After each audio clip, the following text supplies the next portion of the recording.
Hi, welcome to Kerrville United. I'm Aaron Yates, and we do have an election coming up, as you're probably well aware if you've been watching our programming. We have an election for 3 city races that are going to be held. The election day is going to be May 5th, and we also have early voting coming up on April 23rd. So the 3 different races that we are covering this time that you'll get to vote on, we have City Council Place 4, City Council Place 3, and a mayor's race.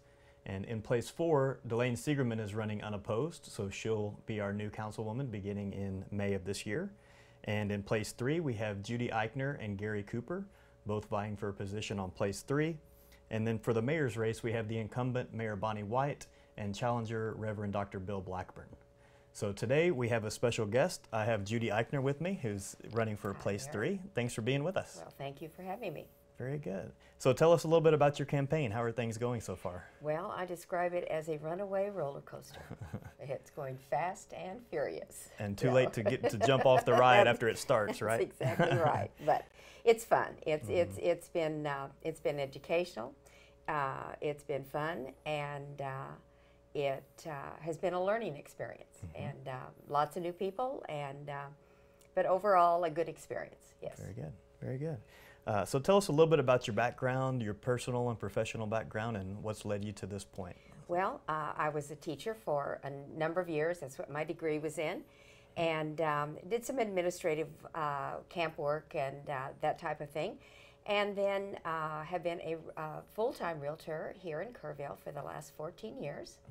And so been involved in the people business and all of these things. And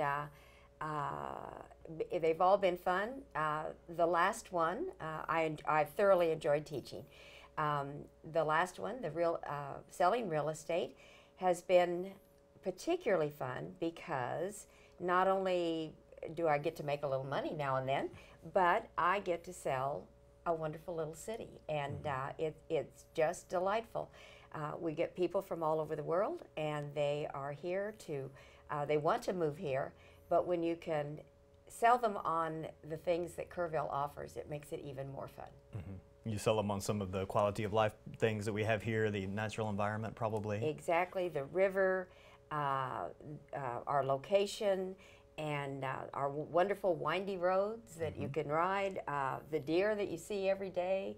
All of these things are just, and there's so much to do here. I mean, there's never a weekend, but there isn't something either here or within an hour's drive of something to do. So it's just a great place, and people love it. They fall in love just like I did. So very good. So tell us a little bit about your community service background too, because I know you've served on various capacities. I have. I've always believed, grew up being taught that you make where you live a little bit better, and so have used that did that through our Air Force years, and here I have been involved in Habitat, the Dieter Center. I was part of the chamber. I was an ambassador for a number of years. I belonged to the chamber forever. Have been involved with Rotary, involved with the Kerrville Board of Realtors, of course, and also serve on 2, one a county board, and that's the Kerr County Appraisal District, and the other is a city board, that is the Zoning Board of Adjustments, and a little bit different board, that one.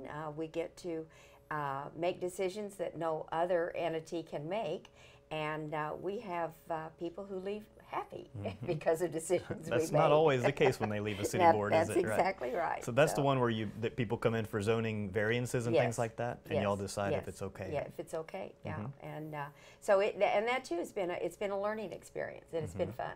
So and we, like I said, we're able to do a little bit of good now and then. So well, good. Well, so tell us about why you decided to run for council. We know it's not for the money. So. That's right. And as I understand it, had been told we give back what the $25 we get. So and they take the taxes out of it. Right. Well, I was asked to run, and had always for many years that I had thought, doing something like this would be fun, but timing never seemed right, this never seemed right, that never seemed right. And when I was asked this time, I said no a couple of times, and then, for some reason, one reason was I respect and admire Bill Blackburn, who's running for mayor. Have known Bill for ages and would love to serve under him. I think that would just be a wonderful experience.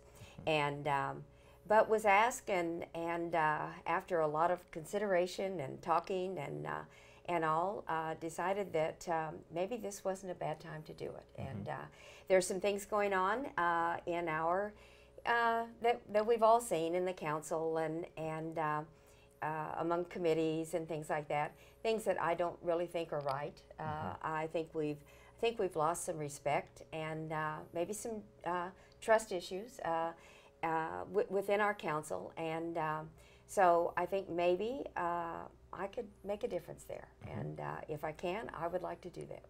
And with 3 positions being up for running, a new majority might be elected, so it may be a time for a change. Yes, yes. Very good. So what qualities does a good council person have? What are the things that they need to be good at? Well, they need to be good listeners, because they're going to have a lot of that in my book. Well, it's already started, so it's not anything that I would say I didn't expect, but it's already started. And they need to be good thinkers. They need to be sound thinkers. They need to have good judgment. They need to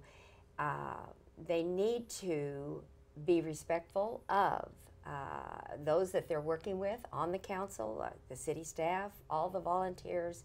There needs to be they need to be trustworthy. They need to, do what they say and say what they mean and do all those good things. They're entrusted with a lot of things. We know the things that has to do with budget, and they pass the budget, they pass policy, all of those good things. But a good council person also needs to be someone who looks to the future. They need to be our visionaries. They need to help set the path that the city is going to go down. They are not to be people who are involved in nuts and bolts and details. We have an excellent, excellent city manager. He knows what he's doing. We have a great city staff. They need to be the ones that do the details, and the council sets the vision, looks to the future. Okay, this is where we're going, and this is the path we're taking, and these are the policies that will go with that, and then they let the city staff take care of things after that. In other words, not micromanaging, setting policy, setting strategy. Exactly. And speaking of strategy and looking forward, we're in the middle of a comprehensive plan. Yes.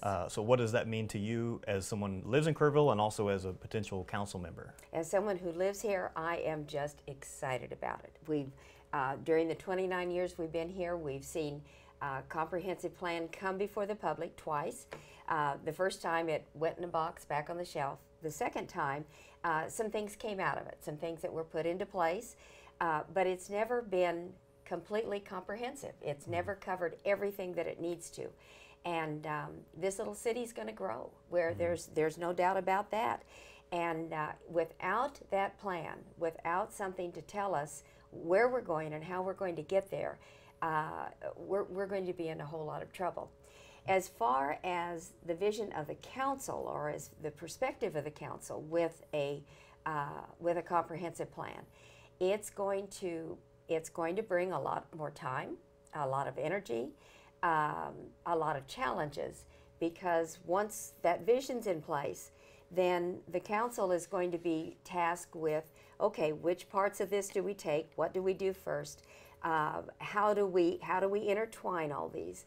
And there's going to be a lot of challenges in that regard, but it's going to be a fun and exciting time to be able to bring those things together and to make them work, and to look out into the future as to what we can be when we grow up. And a lot of people don't want us to grow up. We know that, but it's going to happen.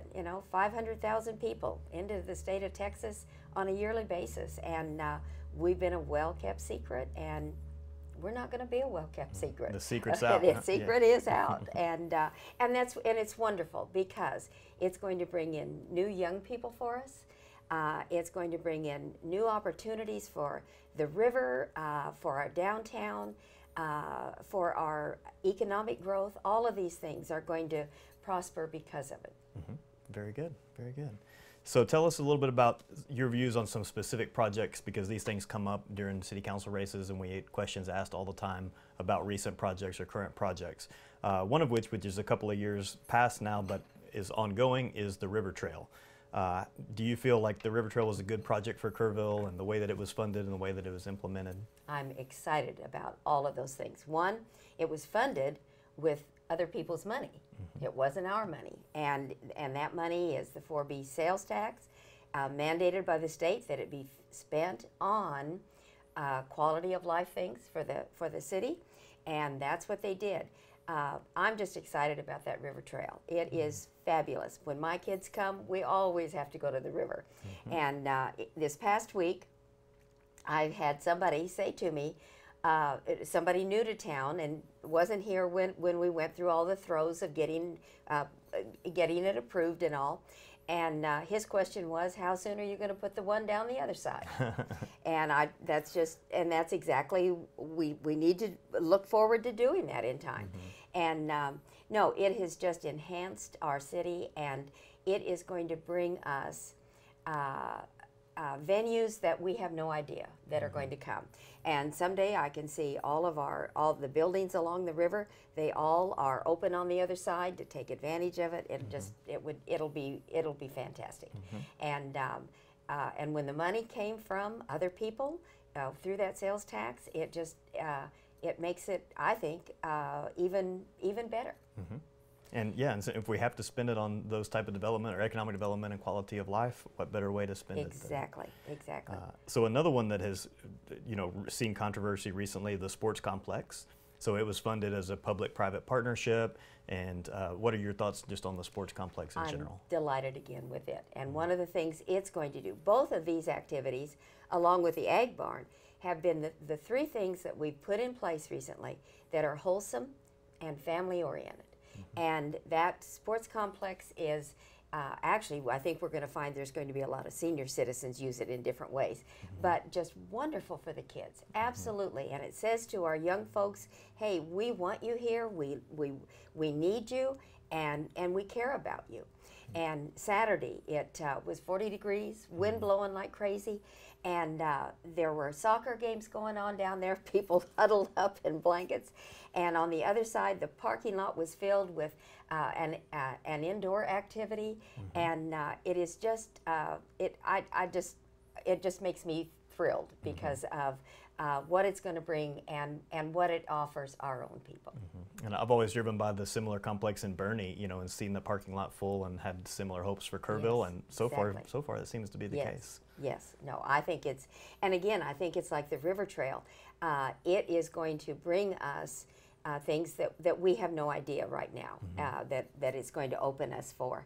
And in doing so then, the amount of money, the tourism money that is projected to come in from those projects, again, is other people's money. And mm-hmm. it's just going to enhance our quality of life and our community. Mm-hmm.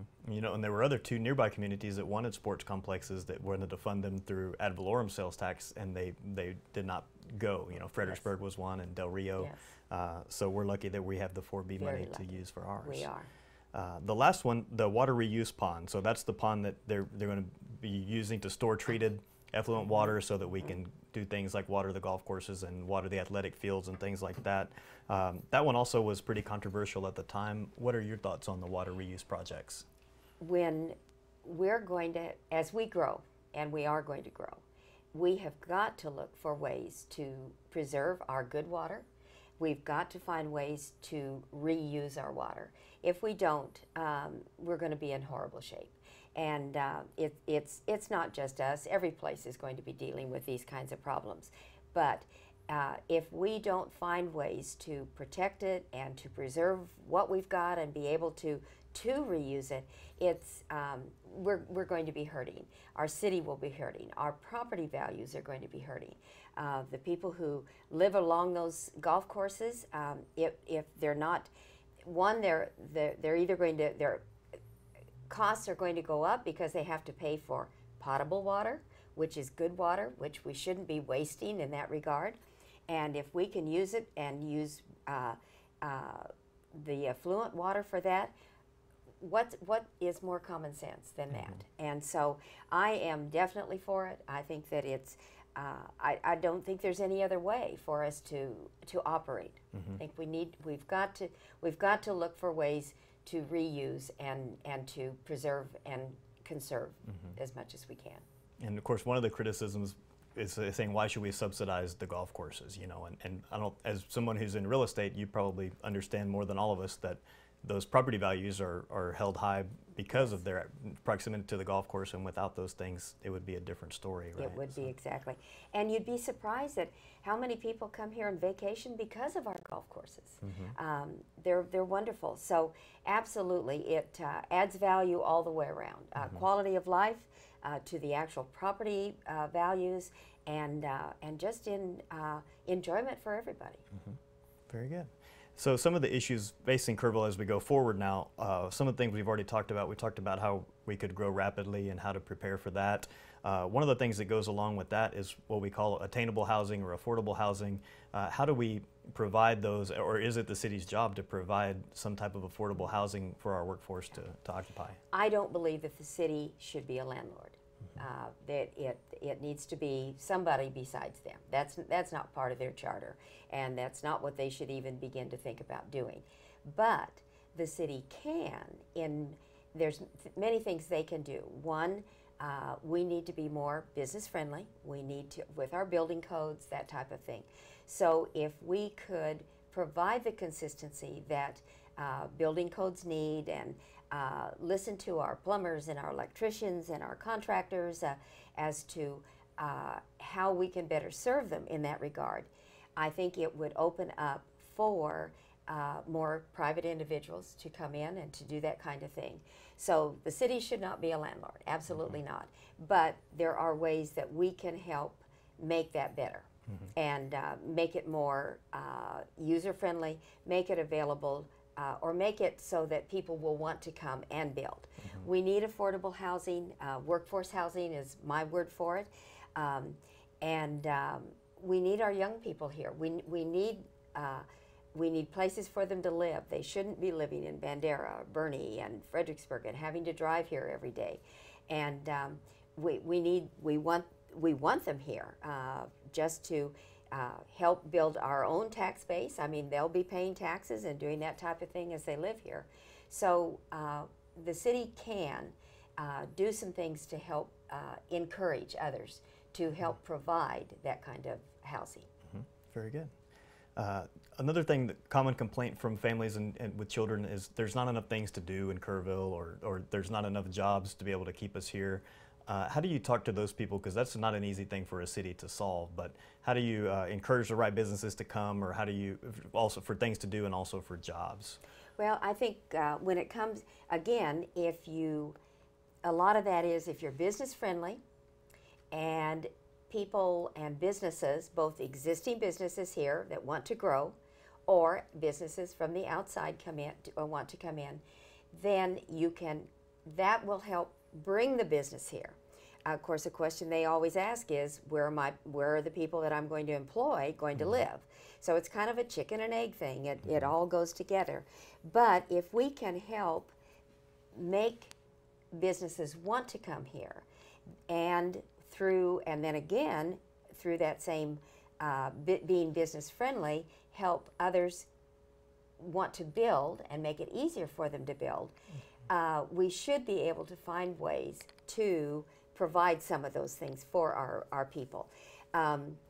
And as far as things to do, my kids graduated from Tivy and we're never coming back. There's nothing to do here, which is very typical. But now my own kids have not come back, but many of their classmates have come back. And they find when they get kids of their own, this is just a wonderful place to live. So what the city needs to do, I think, and what the council needs to do, they need to be the visionaries of, okay, what is it, and they sit down and talk with that age group. What can we supply, what can we provide that you would like, that would enhance your life and give you some of those things to do. Right. I bet the comprehensive plan is going to answer a lot of those questions too. It is. What do we actually want, and how can we get it? That's right. Yes. Very good. So how else can voters learn a little bit more about you as a candidate and some of your issues and positions? Well, website, on the Facebook, if I get the posts on every day, and just contact me. I'd be happy to visit with somebody, and really look forward to serving as a councilwoman. And I need the vote of all of you out there, and really want the vote. I would just be delighted to serve as your councilwoman, Place 3. Well, thanks for being with us this evening. Thank you. It's been a pleasure. And just as a reminder, that Election Day is May the 5th. We have early voting begins on April 23rd. We'll have some more information on our website about the times of day and the different days that you can go do the early voting or Election Day voting. All the voting takes place at the Callow Theater in downtown Kerrville. You should have already been registered by now. The deadline to register to vote was April the 5th, so we hope that everybody has already updated their registration and are now watching videos like these and talking to the candidates to decide where their vote goes. So we thank you for watching tonight, and to help you become more informed about your community and about who's running for these council positions. So again, my name is Aaron Yates on behalf of Kerrville United, and thank you for watching.